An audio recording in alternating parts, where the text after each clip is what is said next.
SEMrush is an online visibility, management, and content marketing SaaS platform. Today, it unites over 5 million marketers worldwide and assists them in their everyday with help of its key tools: competitive research, SEO, content marketing, social media, and advertising. SEMrush always aims to provide a product solution to all marketing experts to ease their workflow. Check out their newly launched tool, Content Marketplace. Now you can order and optimize blog posts in just a few clicks to fuel your content marketing efforts.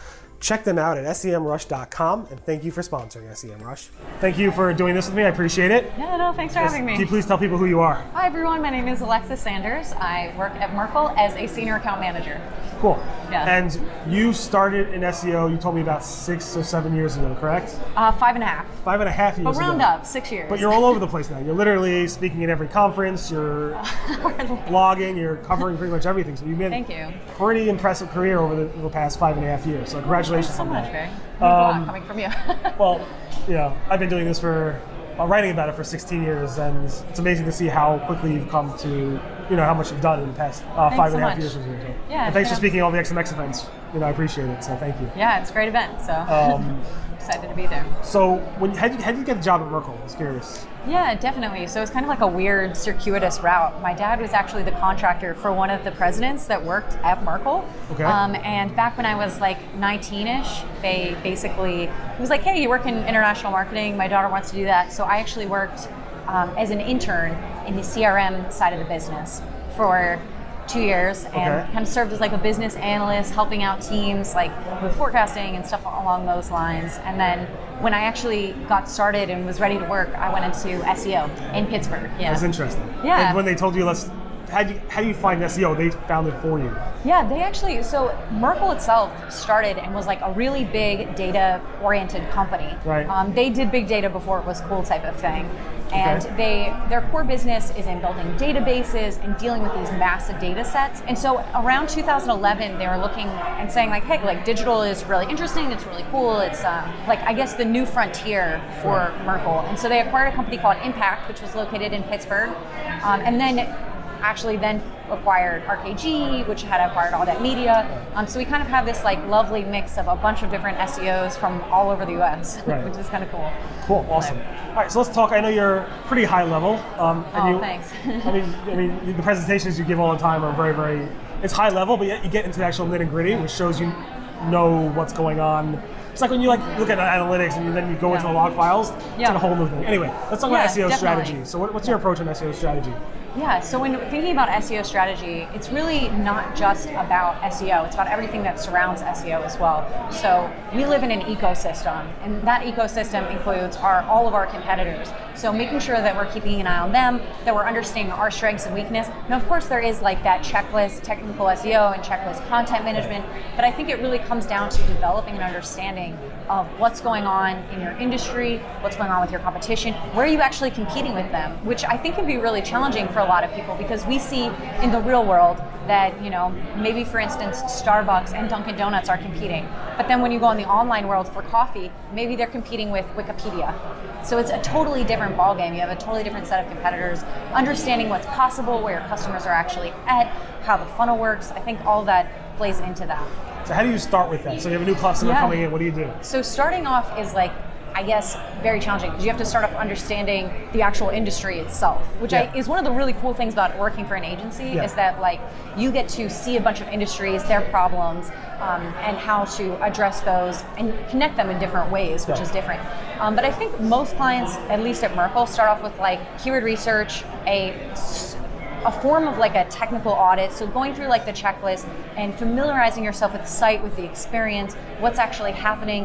And I think it starts off very formulaic because you have to be able to get to a certain point before you understand what's going on overall and in the industry. And then when I say get to an understanding overall, that's no excuse not to use data and constantly be checking questions against your assumptions. Right. But I do think that that's kind of the name of the game. It's like you have to start off with the checklist to then get to an understanding of where you are going to go from there. Okay, and that gives you the path to where to go. Cool. Yeah.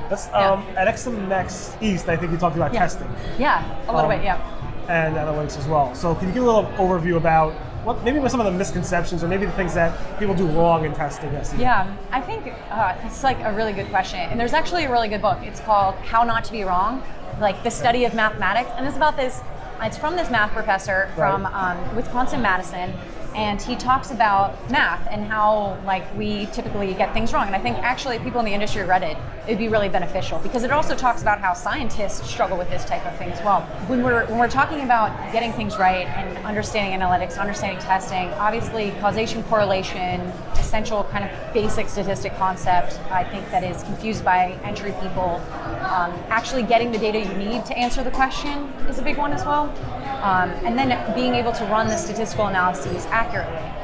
In the more scientific community, the challenge comes to things like, using an alpha that is 0.5 and sticking to it. Right. Well, it's like kind of like this baseline criteria that was set up for no reason, but it has been accepted within the scientific community that if your p-value is less than that, then you're good to go. So there's almost looking at from a data manipulation side.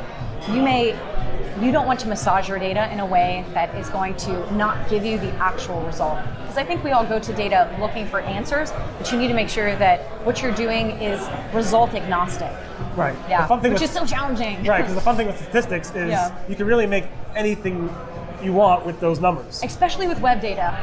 Because we have data, so really. much of it. You can take specific subsets, and that's like something that we need as web users need to be really cautious of is I mean, I don't know. When I was in college, I was like, I just love statistics. Yeah. I took more than I had to. Loved it. I don't know why. I just because you can just make the It's numbers so say fun. whatever you want.